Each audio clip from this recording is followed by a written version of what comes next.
Hey guys, welcome to PRG Motivational Channel. Hope you all are safe, healthy and doing well. तो आज हम बात करने जा रहे हैं उस अनमोल रिश्ते की जो कि हमारा पहला ऐसा रिश्ता होता है जो हम खुद बनाते हैं। बाकी रिश्ते जो कि परिवार के तौर पर हमें मिले होते हैं उन सबसे बहुत अलग, उन सबसे निराला है वो रिश्ता। कुछ हंसी पलों में, कई दुख के पल में, कभी मस्ती करते हुए तो कभी जिंदगी समझते हुए, इन सभी खास पलों में हमारे साथ रहे वो, जी हाँ, वो दोस्त ही है जो बेपरवाह हर मोड़ पर हमारे साथ होता है। तो आज मैं बात करने जा रही हूँ ऐसे ही एक दोस्त के बारे में, एक सच्चा दोस्त। डर। मुझे लगता है कि हर इंसान को किसी न किसी बात से डर होता ही है। अब चाहे कोई मैथ्स के सवाल से डरे या पिताजी की डांट से, कोई अंधेरे से डरे तो कोई ऊंचाई से। अब ऐसा ही मेरा भी एक जायज डर है जो कि मुझे लगता है कुत्तों से।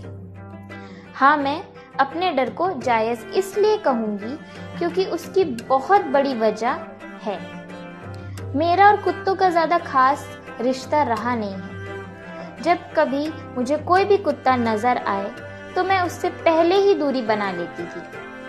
अब जब आप किसी को पसंद नहीं कर रहे हैं तो सामने वाले को भी ये समझना चाहिए ना, लेकिन नहीं, वो चार पैरों वाले प्राणी को मुझसे अलग ही लगाव है कि एक दिन मैं जब बाइक से अपनी नानी के घर से लौट रही थी, रास्ते में ना जाने कहां से ये प्राणी पधारे और जोर से मेरे पैर पर काटकर अपने रास्ते रवाना हो गए। तो अब बताइए मैं इसका क्या निष्कर्ष निकालूं?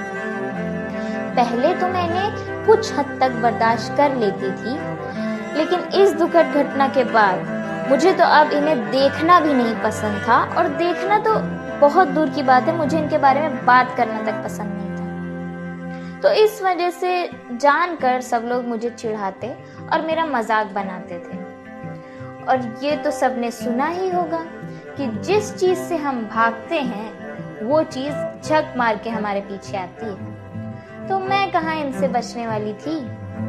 तो एक दिन मेरे पड़ोस के घर में एक परिवार रहने को आया जिसमें कुल मिलाकर 3 सदस्य थे, जिसमें से एक मेरे पापा की उम्र के अंकल होंगे, मम्मी जैसी एक आंटी और एक लड़की लगभग मेरे ही उम्र की लग रही थी।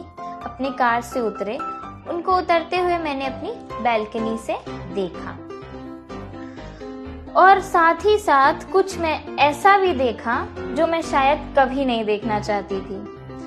वो 4 पैरों वाला प्राणी फिर से मेरे जहन में उस हादसे के बादल फिर से मंडराने लगे, और मैं बहुत ज्यादा परेशान हो गई कि अब दिन कैसे कटेंगे, मैं रोज बाहर कैसे खेलने जाऊंगी, मैं साइकिल कैसे चला पाऊंगी, कहीं इसने मुझे फिर से दौड़ा लिया तो, कहीं इसने मुझे काट लिया तो। ये सब बातें मेरे जहन में घर कर गई। कई दिनों बाद जब नए पड़ोसियों से पहचान हुई तो पता चला कि उस लड़की का नाम वैदेही है, और जिसको मैं बिल्कुल जानना नहीं चाहती थी उसका नाम था बडी। नाम सुनते ही मैंने खुद से बोला, बडी विल नेवर बी माय बडी। वैदेही, जिसका एडमिशन मेरे ही स्कूल में हुआ था और मेरे ही क्लास में थी, तो हम साथ ही स्कूल जाने लगे थे। साथ पढ़ने की वजह से हम अच्छे दोस्त बन गए थे, और उसके साथ वक्त बिताना भी मुझे पसंद था। लेकिन वैदेही के साथ बडी हमेशा आता था, उसके पीछे पीछे, और जहां वो मेरे घर आता और मुझे देखता तो उसका भौंकना शुरू। अब मैं पूरे घर में भागती और मेरे पीछे बडी और उसके पीछे वैदेही, ये कहते हुए कि तुम रुक जाओ, भागो मत, वो तुम्हें कुछ नहीं करेगा, वो भी रुक जाएगा, वो तुम्हें काटेगा नहीं। और मैं तंज कसते हुए कहती, कुछ नहीं करेगा? मैंने बोला वो कुछ भी नहीं करेगा, ऐसा हो ही नहीं सकता, मेरे साथ वो सब कुछ कर देगा।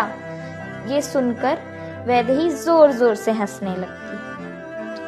थोड़े दिन ये सिलसिला चला, फिर धीरे धीरे बडी मेरी खुशबू पहचान चुका था और मैं भी उसको थोड़ा जानने लग गई थी। लेकिन फिर भी अभी भी मेरे ख्याल उसके लिए बिल्कुल नहीं बदले थे।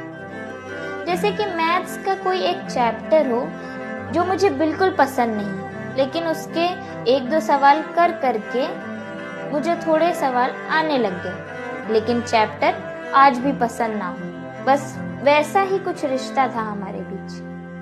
दिन गुजरते गए, बडी, वैदेही और मैं रोज मिलते रहे, जैसे कि मैथ्स के चैप्टर की डेली प्रैक्टिस हो रही है। वैदेही और मेरी दोस्ती भी गहरी होती जा रही थी। बडी और मुझ में भी नाराजगी थोड़ी कम ही दिख रही थी। अब वो मुझे देखकर भौंकता नहीं था, बल्कि पूंछ हिलाते हुए मेरे बगल में आकर बैठ जाता था, और अब मैं भी उसको गुस्से की नजर से कम ही देखती थी। तो एक दिन हम तीनों बाहर यूं ही घूमने निकले थे। बातों में हम इतना गुम थे कि पता ही नहीं चला कि हम कैसे अनजान रास्ते पर आ चुके थे। और इस बात का एहसास तब हुआ जब हमने सामने कई सारे कुत्तों को खड़ा पाया। वो सभी हमसे अनजान थे, तो उसका हम पर भौंकना लाजमी था। लेकिन इतने सारे कुत्तों को देख मेरा डर मुझ पर फिर से हावी हो गया था। मैं इतना घबरा गई थी कि मुझे अपनी धड़कन साफ साफ कानों में सुनाई दे रही थी। उसमें मुझे कहीं धुंधली सी आवाज़ वैदेही की भी आई कि भागो यहाँ से, नहीं तो वो हम लोग को काट लेगा। लेकिन मेरे पैर तो हिलने को तैयार ही नहीं थे। मुझे तब कुछ समझ आया जब मैंने अपने पैरों पर हल्का सा धक्का महसूस किया और पाया बडी को पास में। मैंने अगल बगल देखा तो वैदेही वहां से जा चुकी थी। जो नहीं गया था वो था बडी। उसने इन सभी कुत्तों को वहां से भगाया और साथ ही मुझे घर लेकर भी वही आया। मुझे उस दिन उम्मीद थी मुझे संभालने की वैदेही से, लेकिन उस दिन दोस्ती का असल अर्थ बताया बडी ने, मेरे चार पैरों वाले प्राणी ने। कभी जिससे मुझे डर लगता था, आज उसी ने मुझे उस डर से बचाया था।